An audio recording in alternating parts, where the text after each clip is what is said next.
Hey, Wembong World Entertainment, and yes, as you may or may not now know, the official rating for Predator Killer of Killers is officially R-rated, because of course it is. It's a Predator movie and there's blood and guts and stuff in it.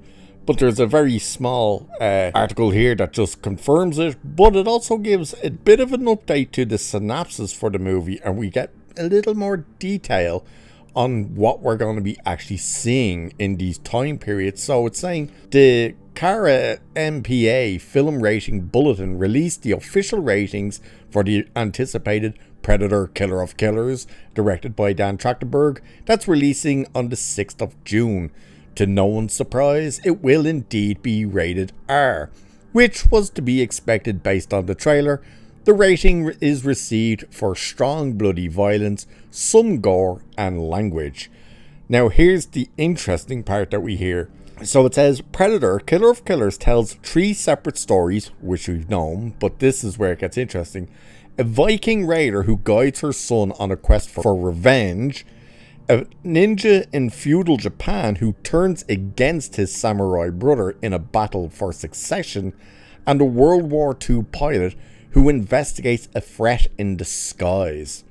So Predator Killer of Killers is scheduled to be released on June 6, 2025 on Hulu and Disney Plus, and outside of the US via the Star Hub. Star Hub, for anyone wondering, is on Disney Plus. It's basically what Hulu is in the States, is basically what Star is outside of the US. It's where you get all the kind of the more adult stuff. So that's what that is. But it's interesting to hear the ideas that the stories we're following. So the Viking Raiders, you're following a son for his quest of revenge. I would assume the revenge would be for the death of his father, probably, seeing as it says his mother is guiding him. The idea with the samurais, that sounds cool as well. You know, it's the samurai, this ninja who turns against his brothers to try and fight for succession. So he obviously wants to be in charge. And then, of course, the pilot who is investigating a threat in disguise. We know what the threat is. Of course, it's the Predator. We see that in the trailer. Again, I like the trailer. I like the look of it. It is interesting that the Predators look more like, well, for the most part, look more like Predators than whatever that thing is in Badlands. An R rating, though. Yeah, obviously, it makes sense. It would be weird. Even though it's animated, it would be weird to all of a sudden get a Predator movie that's like PG-13 and stuff. Didn't quite work out all that well for AVP. The first one, if I recall correctly, was a PG-13.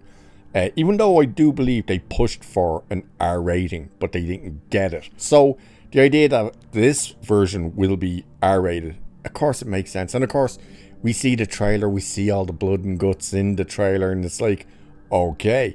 I even opened this video with that one clip of the dude getting pretty much ripped in half, and you're like, yeah, this thing's not going to be for the kiddies, and why would it be? But overall, it is now officially confirmed that it is R-rated.